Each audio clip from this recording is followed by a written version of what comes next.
Ya.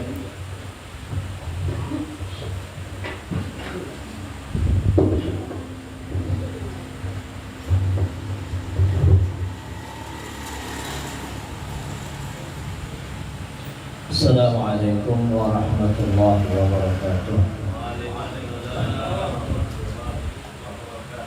Bismillahirrahmanirrahim. Alhamdulillahilladzi istafa ba'da ibadihi bisuluki tariqil muqarrabin wa nawwara qalbahu binuril imani wal yaqin. Wassalatu wassalamu ala sayyidina Muhammadin sayyidil anbiya wal mursalin wa ala alihi wa sahbihi wat tabi'in, amma ba'd. Rabbi ishrah li sadri wa yassir li amri wahlul 'uqdatam min lisani yafqahu qawli. Qala al-muallif rahimahullah ta'ala wa nafa'ana bihi wa bi'ulumi fid dharain amin. Adapun keadaan hasad itu memberi mudarat ia akan agama, maka yaitu bahwasanya dengan hasadmu itu seolah-olah engkau benci akan qada Allah Ta'ala, takdir Allah Ta'ala seakan-akan kita benci, dan engkau benci akan nikmatnya yang dibahagikannya bagi hambanya itu. Dan inilah sebesar-besar dosa yang memberi cedera di dalam agamamu. Itu yang merusak kalau kita iri, seakan-akan kita benci, kada senang dengan ketetapan Allah. Kalau orang kada senang dengan ketetapan Allah, ya Allah Ta'ala jangan diam di kolongan itu cari Tuhan selain aku. Gara-gara apa? Gara-gara hiri. Hiri itu kada nyaman melihat orang lain sukses, inya yang beruntung, orang itu celaka, itu hiri. Hiri ini ya tadi bisa merusak, mematikan karakter orang, membunuh karakter, menghinakan orang, atau membunuh nyawa seseorang karena lantaran hiri tadi.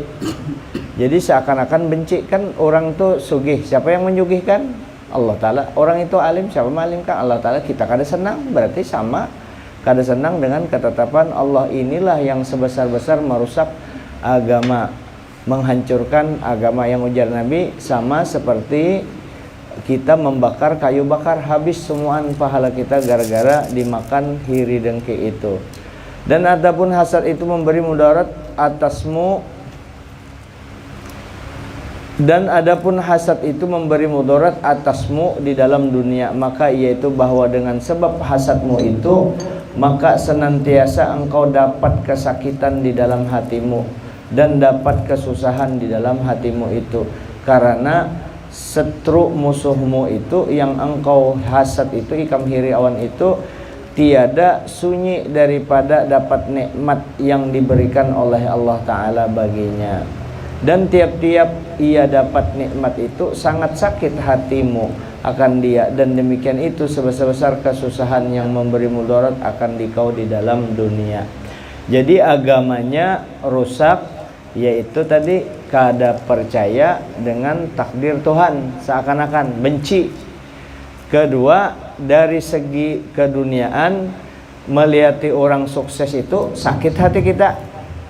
Sakit, nukar mobil baru, mobil kita itu aja bertahun, sakit hatinya. Setiap orang dapat nikmat seitu juga sakit hati, maka sakit hati itu mudarat dunia. Mudarat dunia. Jadi sakit hati sepanjang hidupnya. Bilang sakit hati kenapa? Gara-gara hiri. Ya, dapat apa kemuliaan orang, hiri pulang sakit lagi hatinya. Nah, kalau sudah hati sakit itu dampaknya kepada badan. Kalau hati sakit dampaknya kepada pandangan mata. Pandangan matanya kelihatan benar. Nah, itu gara-gara apa? Gara-gara hiri. Oleh karena itu penyakit hiri ini kembali kita ingatkan apa yang disampaikan Abah Guru Bahari. Ikam kita bujur-bujur minta lindung dengan Allah Ta'ala untuk yang ini. Artinya jangan merasa kita kawa aja kada hiri, kada. Anggap kita orang yang mudah dijangkiti hiri tadi, sehingga kita selalu berlindung min syarri hasidin idza hasad, berlindung daripada orang yang hiri, masih koma idza hasad, kalau inya menjalankan hirinya tadi. Jadi kalau hiri itu sudah penyakit hati. Tapi kalau menjalankan hiri, nah itu yang bisa membakar agama. Menjalankan hiri tadi, lalu melalui mulut dia akan berkata-kata merusak karakter orang. Melalui tangan bisa membunuh. Melalui kekuasaan bisa menghancurkan. Itulah akibat daripada sifat hiri yang mendatangkan kemudaratan dunia dan akhirat itu. Mudah-mudahan ada manfaatnya. Assalamualaikum warahmatullahi wabarakatuh. Sambung Guru Andi Faisal. Ya silakan. Ya. Pas ini supaya nyaman diingat. Okay. Assalamualaikum warahmatullahi wabarakatuh. Ustaz, saya pakai Ustaz.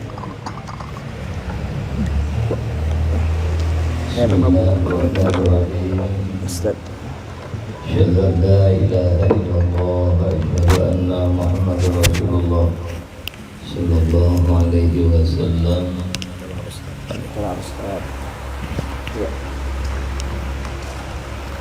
Subhanaka la ilma lana illa ma 'allamtana innaka antal alimul hakim. La haula wa la quwwata illa billahil aliyyil azim. Rabbi shrah li sadri wa yassir li amri wahlul 'uqdatam min lisani yafqahu qawli. Amma ba'du. Melanjutkan keterangan yang lalu, apa yang disampaikan oleh Habib Abdullah Al-Haddad, wala yanbaghi an tastaghriqa jami'a awqatika biwirdin wahid,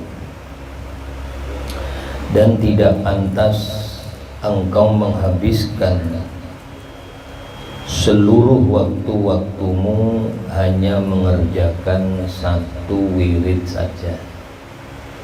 Kalau punya amalan wirid jangan satu. Wirid itu macam-macam, amalan yang rutin kita baca. Wa in kana afdhalal aurat, masalan, walaupun wirid tadi sebagus-bagusnya wirid, ya, kayak umpamanya baca Quran terus wirid-wirid yang lain ditinggal. Kayak sholat sunnah tidak dikerjakan, sholawat tidak dikerjakan, ya, hanya fokus membaca Quran. Sebab kalau satu itu aja nanti timbul penyakit. Setan itu pinter.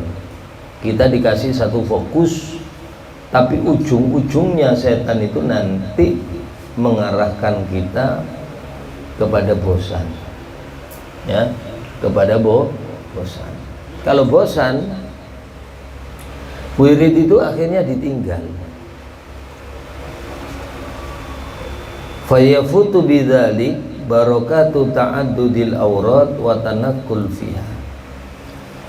Kalau kita hanya satu wirid, kata Habib Abdullah Al-Haddad, maka akan lepas bagi kamu berkah-berkahnya macam-macamnya wirid. Artinya tasbihnya tidak ada, istighfar.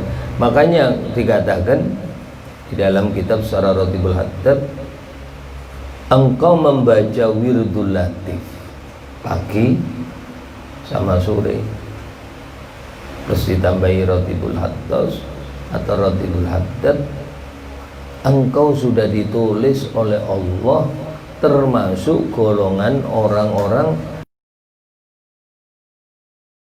dan kathiro, dzikron kathiro, masuk golongan orang-orang yang zikir dengan zikir yang banyak.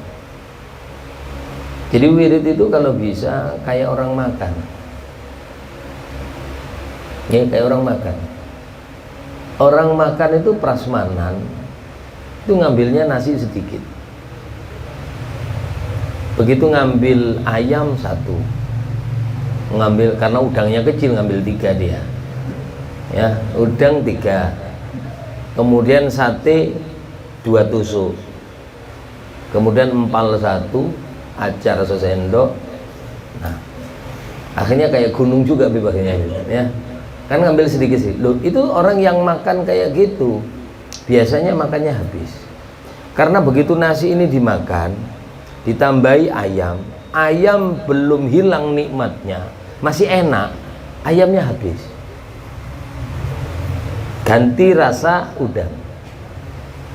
Udang belum habis rasanya hilang, ganti sate. Akhirnya semuanya habis. Ayam habis, udang. Coba sampean, walaupun itu kesukaan sampean ambil nasi terus ambil ayam 4.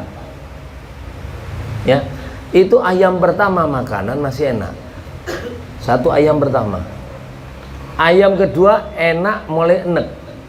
Nah, ketiga mulai bosan. Nggih? Nah, itu. Kayak umpamanya saya tanya sate itu enak enggak? Enak Bib ya? Kira-kira Habib mau enggak sebulan makan sate terus?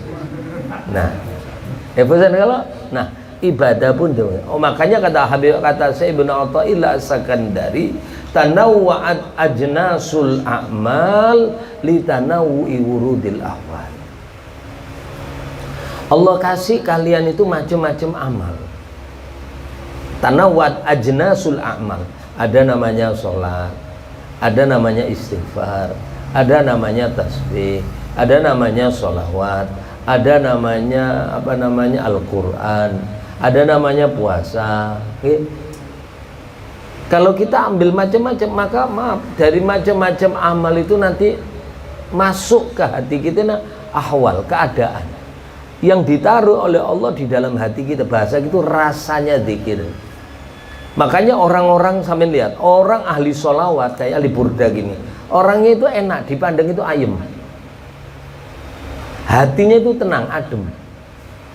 Beda dengan orang yang wiritannya hizib terus, hizib bahar, hizib sakran, ya, habis itu hizib nasor, itu hizib bakar, hizibul barki umpamanya. Tahu hizibul barki ya?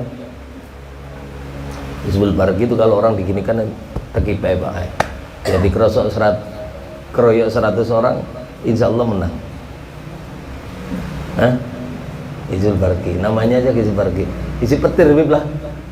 Naruddu bikal ada min kulli wijatin. Aku tolak musuh-musuhku dari berbagai arah. Wabil ismi narmihim, dengan nama Allah yang aku lempar mereka. Ya. Itu buat perang, Pak.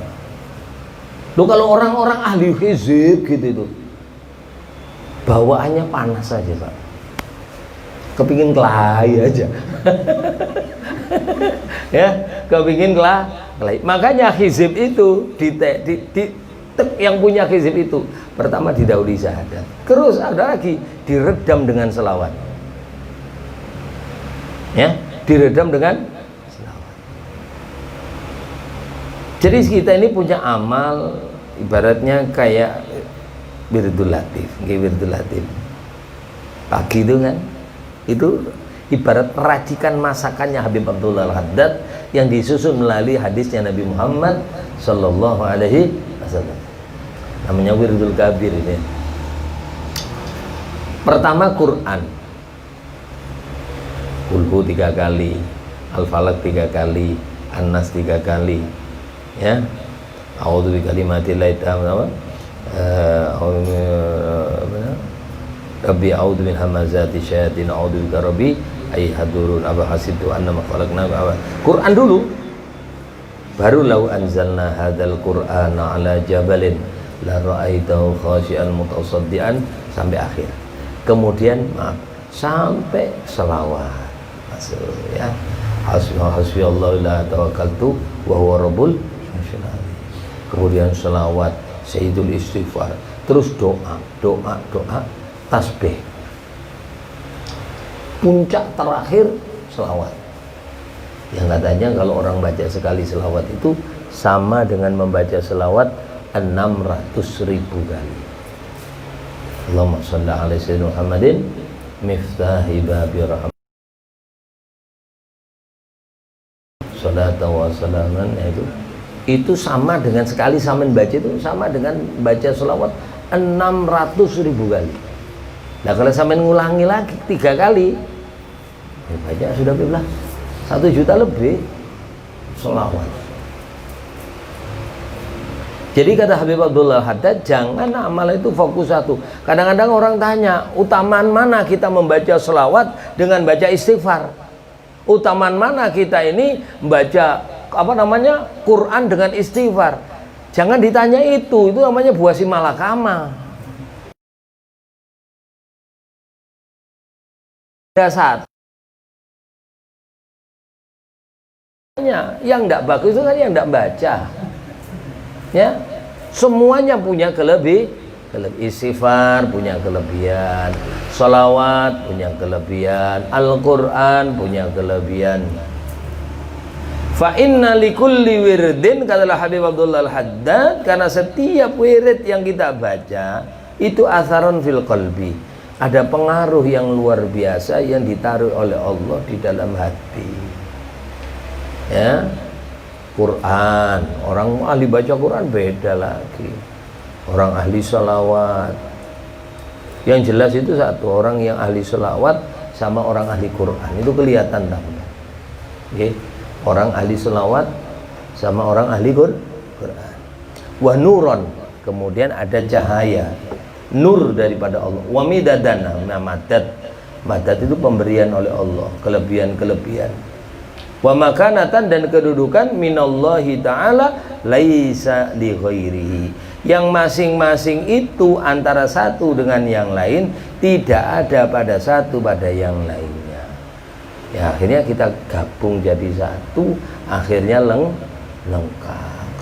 Kayak yang di Fatih tadi, siapa? Habib Husain bin Abdullah bin Thahir, atau Habib Abdullah bin Husain bin Thahir, yang membaca ya Arhamar Rahimin, ya, itu sehari baca istighfar 25.000 kali, baca la ilaha illallah 25.000 kali. Itu kan masing-masing. Kemudian baca istighfar 25.000 kali. Kemudian baca Quran paling sedikit sehari khatam 3 kali. Ada masing. Apa enggak sholat? Jelas beliau punya amalan sholat. Ya. Nah, kita gimana? Ya, kita atur sendiri. Terutama kita minta bimbing dengan guru kita. Ya, kita minta ijazah sama guru-guru, apa yang bisa baca ini. Kadang-kadang Pak, kalau kita ini masing-masing guru ngasih amalan beda loh Pak. Suruh baca bismillah, ada satu orang disuruh baca setiap hari 1000. Ada orang dibaca 786. Ada yang suruh baca 313. Ada orang cukup disuruh baca 100 saja. Lu terus tanya, lu terus gimana? Kok yang itu sampean kasih 1000, yang saya 786? Jangan disalahkan, taulah sampean. Guru udah ngerti dosisnya masing-masing. Kayak dokter itu loh Pak. Sampean dikasih dokter, ya. Dokter itu dokter kan ada 1 kali 3, ada 3 kali 1, ada 1 kali setengah kali 3. Anak kecil mesti setengah, ya kalau nggak boleh kasih 1, overdosis. Saya dulu pernah ada teman saya ketika diijazah oleh Habib Ahmad, Habib Ahmad bin Husain Abu Bakar bin Husain Asghar. Ya, waktu ngaji Ihya itu sering, itu di saya punya teman namanya Muhammad. Itu Habib itu cuma nyuruh setiap hari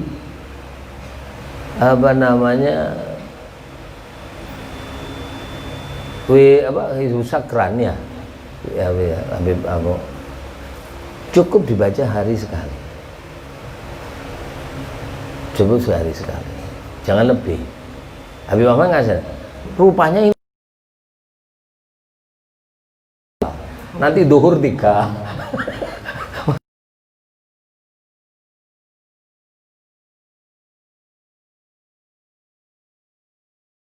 Itu anak beda betul. Minta kepada guru, terutama yang paling enak itu selawat. Selawat itu tidak ada overdosisnya, ya. Selawat itu tidak ada overdosisnya.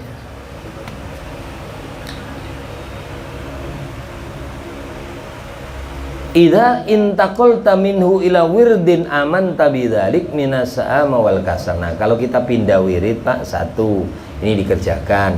Nanti selesai kita pindah lagi amalan lagi. Nah, itu kita terbebas daripada sifat bosan. Setan itu pinter, semuanya dikasih amalan banyak ujung-ujungnya bosan. Kalau sudah bosan kita tinggalkan. Nah, ini termasuk di budaya setan. Makanya kita perlu minta bimbingan guru. Saya kira cukup itu dulu. Oh iya, ini habiskan aja satu baris. Wa qala Ibnu Athaillah As-Sadili rahimahullah, lamma alimal haqqu minka wujudal milal.